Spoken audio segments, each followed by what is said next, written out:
This is the CBS Evening News. Bob Schieffer sitting in for Dan Rather tonight. Good evening.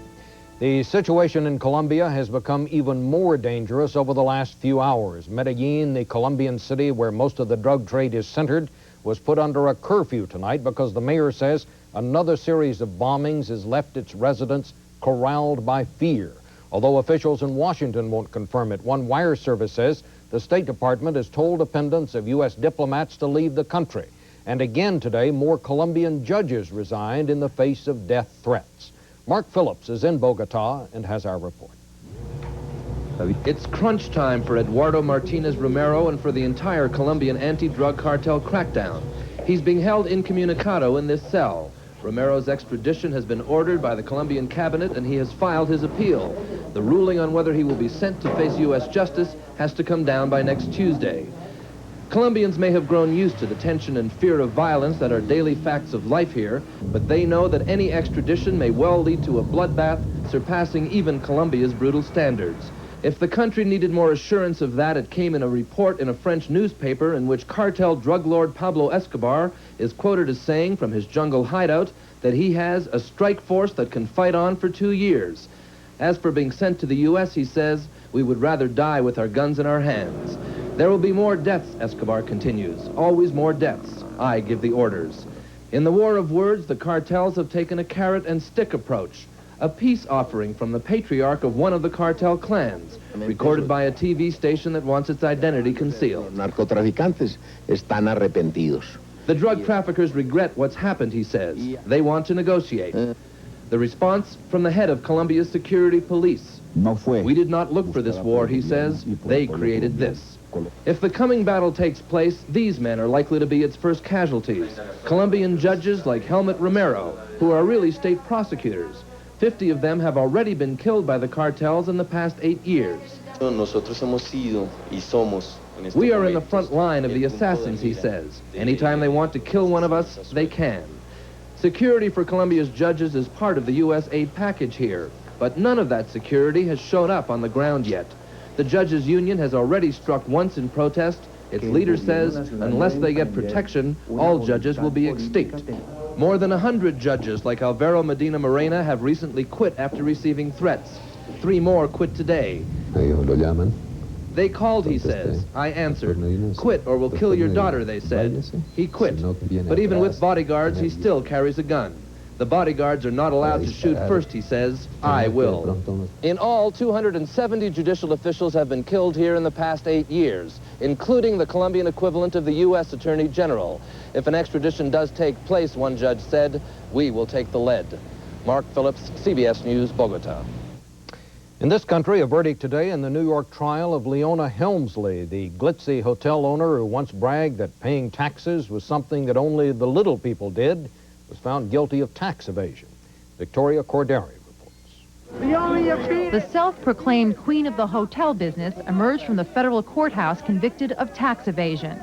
She faces millions of dollars in fines and a maximum sentence of more than a century behind bars. No one, regardless of how wealthy or how well insulated by underlings, is free to flaunt the tax laws. Mr. Helmsley, Seymour... Harry Helmsley was excused from standing trial because of poor health. Leona Helmsley was acquitted of the more serious charges, as she tried to extort kickbacks from suppliers to her hotel empire.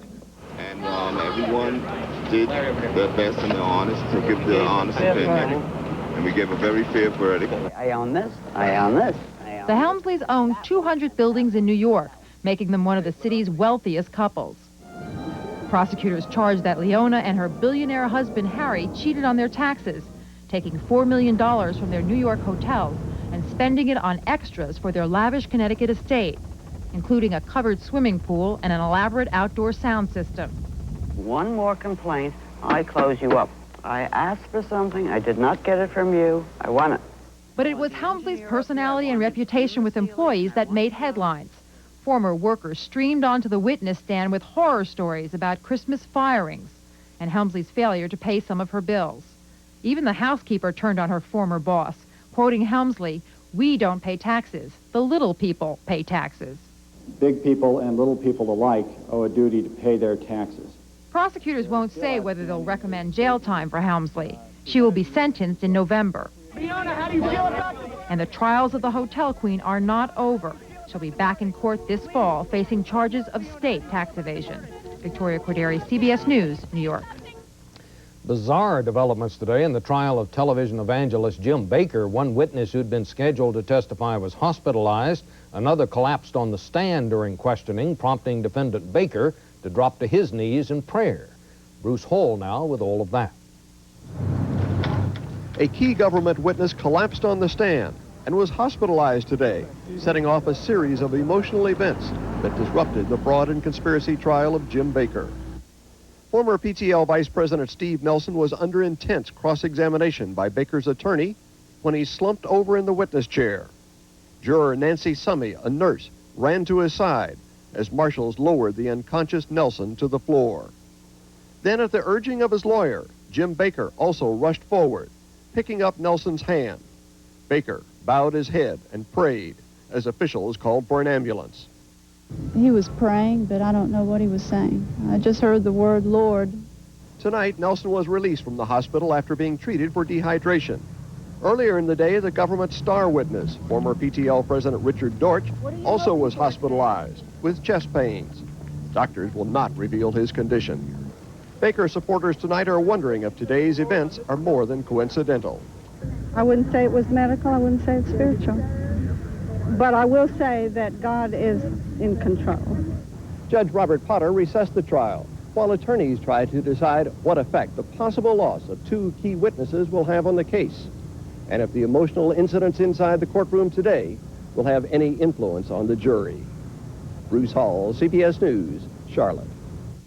And still ahead on the CBS Evening News, Ron Allen on one city passing an unwelcome milestone in violence, and John Blackstone on another city's effort to cope with the bears that came down from the mountain.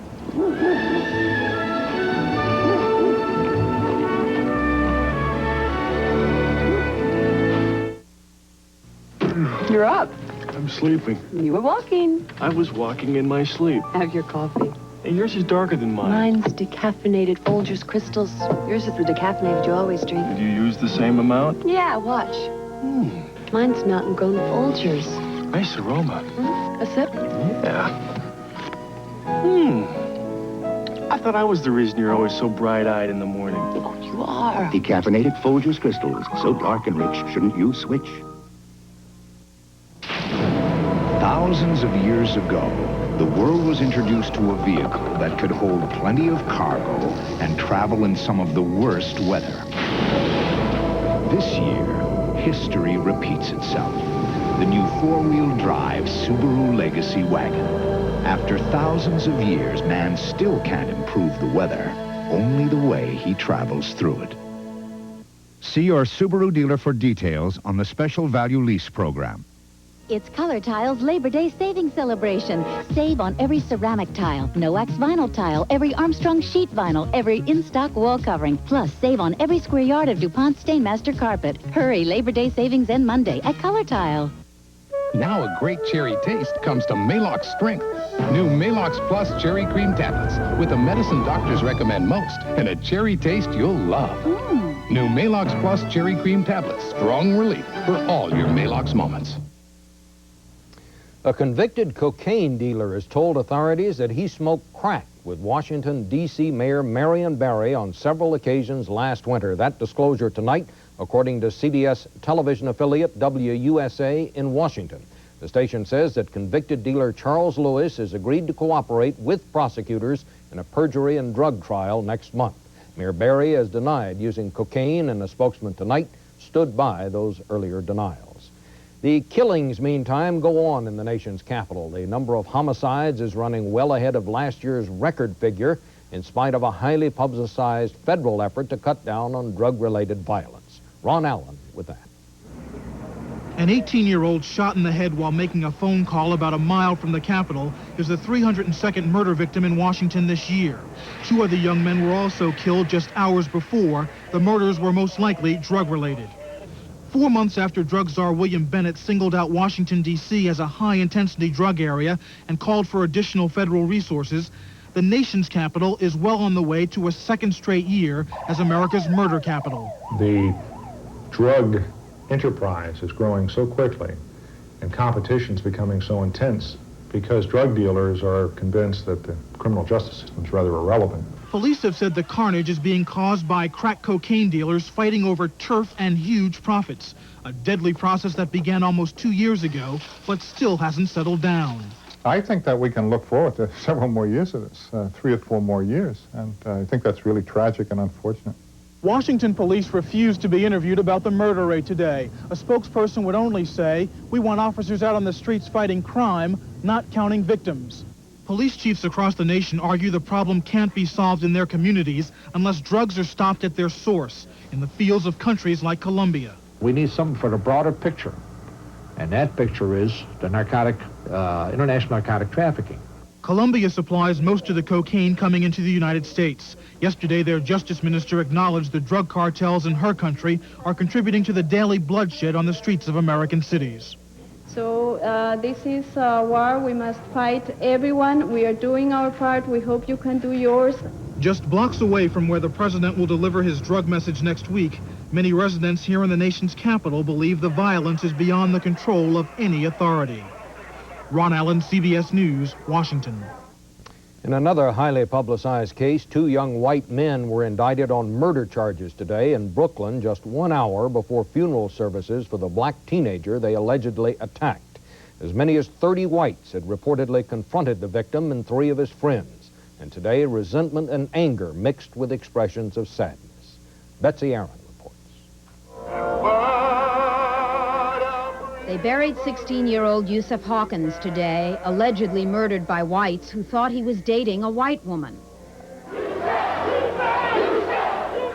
The church could not hold them all, the family, the friends, the neighbors, the strangers, the politicians. Mayor Ed Koch, Governor Mario Cuomo, not viewed kindly in this part of the city.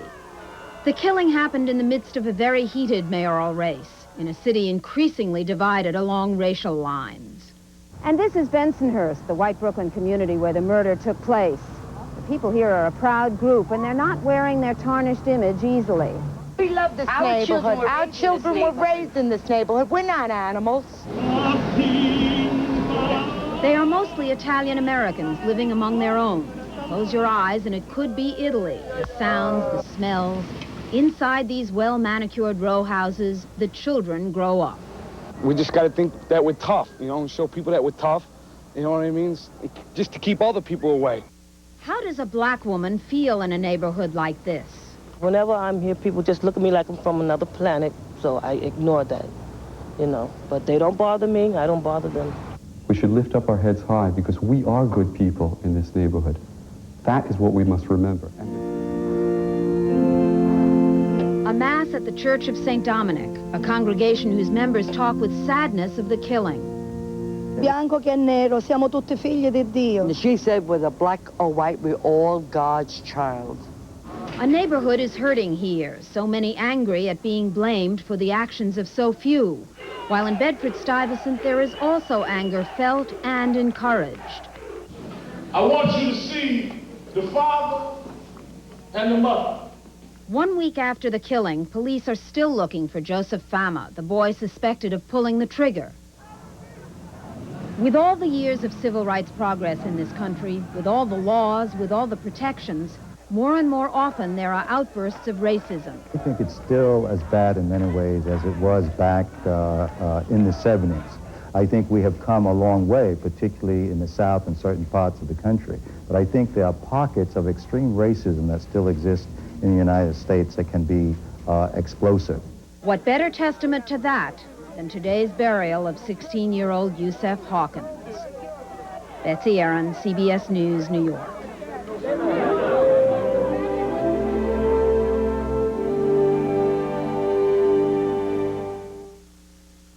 Now, new scientific tests prove Heart's Blockade Repellent gives your pet total protection against fleas and ticks, or your money back. Unsolicited, here's what some satisfied Blockade users have told us. My golden retriever suffered with fleas and ticks. Heart's Blockade solved the problem. It really works. I'm so pleased with Heart's Blockade.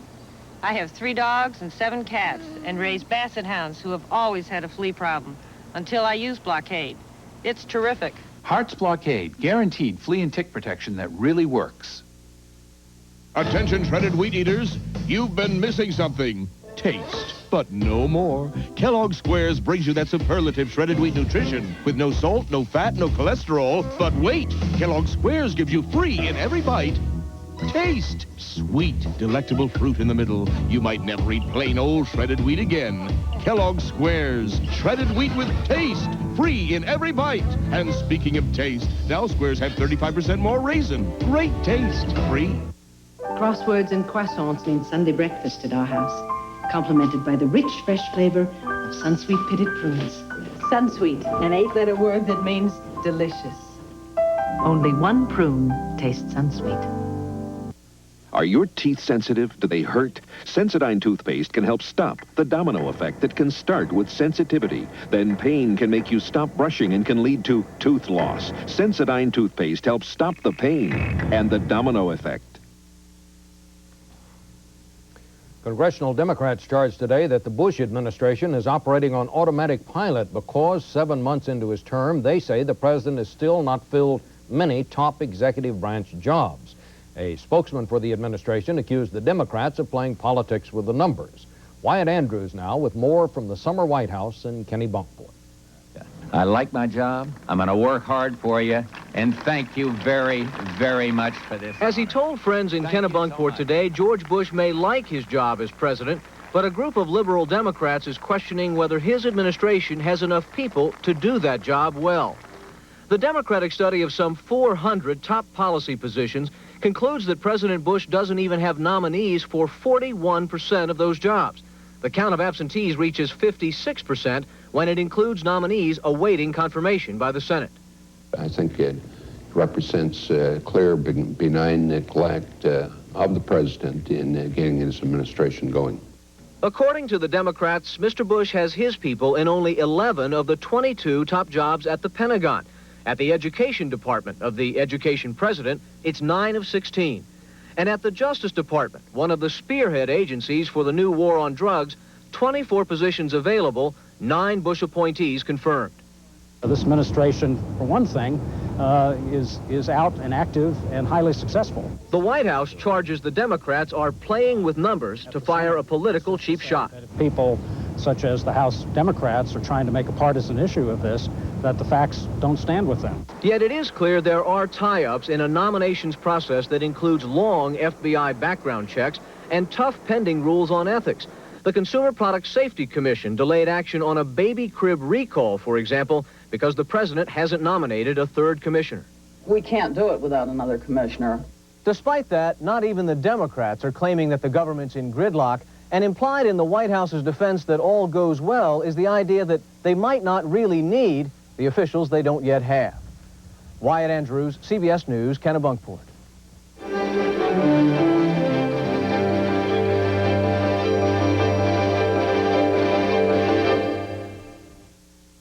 April in Paris. He said he'd give me Paris wrapped up in ribbons. But he was young and poor. So we settled for a small cafe and coffee. Coffee so rich, I thought I'd never taste its like again. Discover the pleasure of rich French roast from Maxwell House. Rich French roast coffee. We can't give you France, but we'll give you the flavor. It's Color Tile's Labor Day savings celebration. Hurry now for store-wide savings of up to 51%. Save up to 51% on every ceramic tile, up to 30% on no-wax vinyl tile. Save up to 25% on every Armstrong sheet vinyl, and every in-stock wall covering is half price. Plus, a spectacular introductory offer on new color carpet. Save up to 39% on every square yard of DuPont Stainmaster carpet. Only at the Labor Day savings celebration. Only at Color Tile. Hurry, sale ends Monday. To the average car, this could be a dangerous body of water, even though it's only an inch deep. That's why you should drive the new four-wheel drive Subaru Legacy, the latest in foul weather gear. To my beautiful wife. It's nice to know he still loves the way you look. And if you wear dentures, you can count on Effordent to freshen up dentures and clean away stains so well. With Effordent, all he'll notice is you. UN Security Council late today deplored Israel's deportation of 4 Palestinians to Lebanon this week. The vote was 14-0, with the United States abstaining. At least 19 Palestinians and 2 Israeli soldiers were wounded in today's violence in the occupied territories. In one incident, gunmen seriously wounded a Palestinian suspected of collaborating with Israel. Suspected collaborators live under siege, viewed as enemies of their own people. Bob Simon reports. It is high noon in the West Bank village of Yabad, and the guys packing pistols and Uzis and grenades, the Najjar brothers, are Palestinians. They are collaborators with the Israeli Army of Occupation, informers, enforcers. Their motto, anyone who looks at us the wrong way twice will die. 1 year ago, the Najjar family was run out of town. Their house was gutted, their business burned. Then just a few weeks ago, the army put up a permanent post in the village. The brothers returned to reclaim their home, which is now their fortress. From a third-floor pillbox, they are masters of all they survey, surrounded by soldiers and by fear. What do you think of the Najjar brothers living here? I don't think anything. I can't say anything, please. The pistols, rifles, and shock grenades may seem macho and melodramatic, but the Najjar boys have every reason to be afraid. More than 100 Palestinians have been killed by their fellow Palestinians since the Intifada began, accused of collaborating with the Israelis. They're usually killed with knives or with hatchets, their bodies left untended in the streets until the Israelis come to clean up.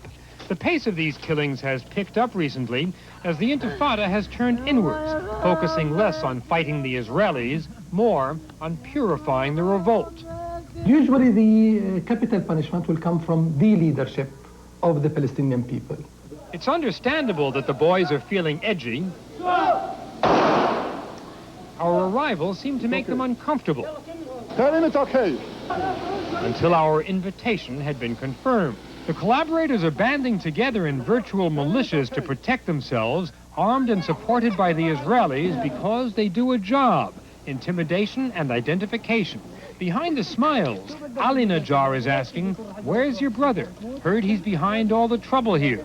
"Nonsense," says the kid. Collaborators have been used by every occupying power in history. The Israelis who object to the occupation object to its seamier side as well. I think that the worst thing that Israel can do is to work in a colonialist way, using collaborators in order to achieve its goals. The Najjar boys have thrown in their hand with the Israelis, knowing full well that this is no nickel ante. These are the highest stakes in town. Bob Simon, CBS News, Yabad. South African police arrested more than 200 women today during a multiracial anti-apartheid march in Cape Town. Those arrested included the wives of 2 prominent clergymen, Archbishop Desmond Tutu and the Reverend Alan Bosak. Today's protest is the latest in a nationwide campaign, which is timed to peak during next week's parliamentary elections, from which blacks are excluded.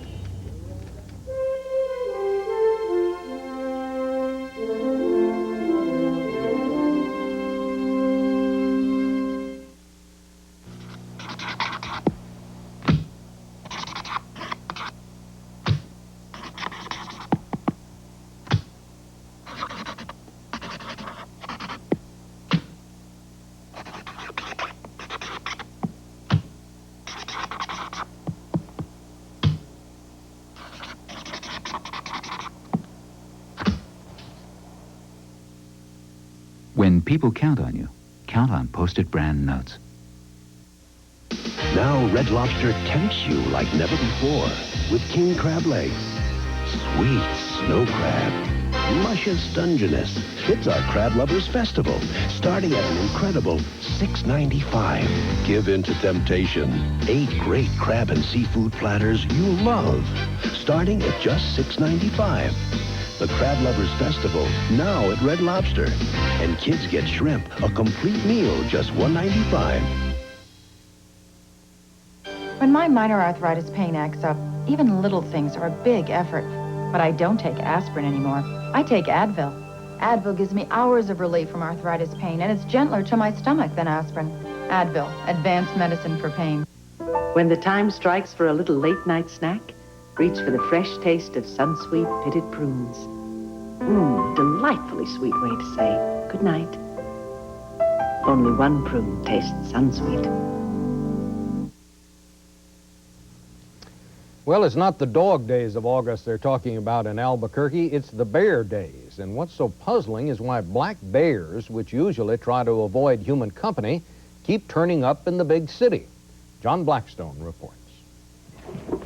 It's barely an exaggeration to say Albuquerque is being invaded. We came across our backyard fence and then knocked over our trash cans, walked the fence, jumped over right here, and then went running up the middle of the street.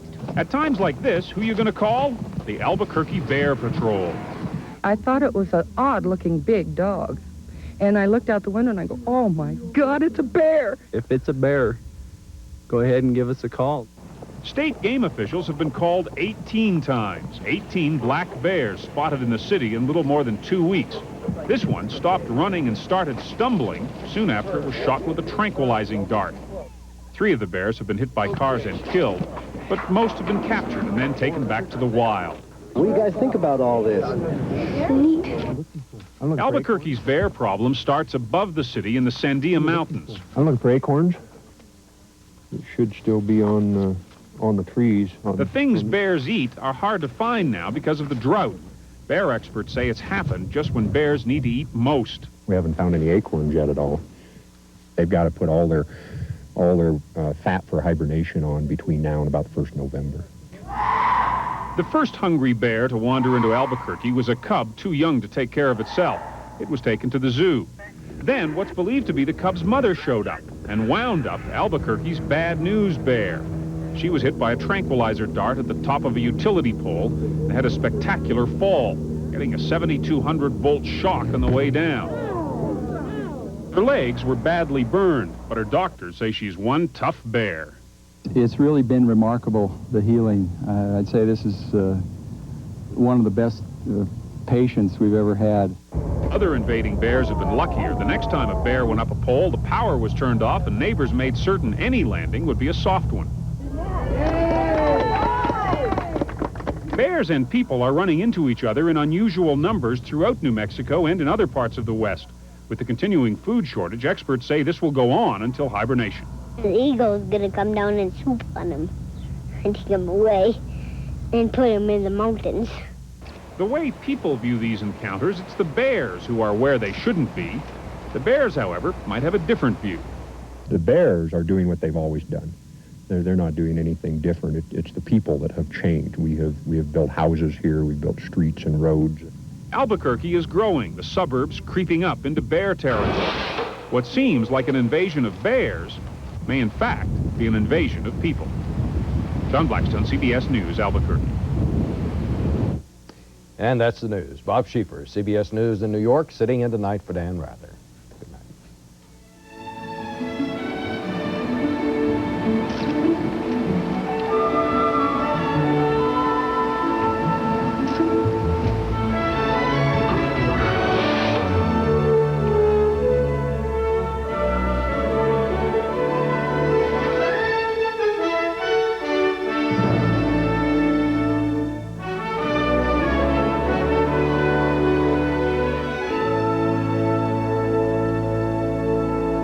I'm Harry Smith. Tomorrow, Senate Minority Leader Bob Dole, the classic films of Grace Kelly and Alfred Hitchcock, and the newest way to tie your tie on CBS This Morning.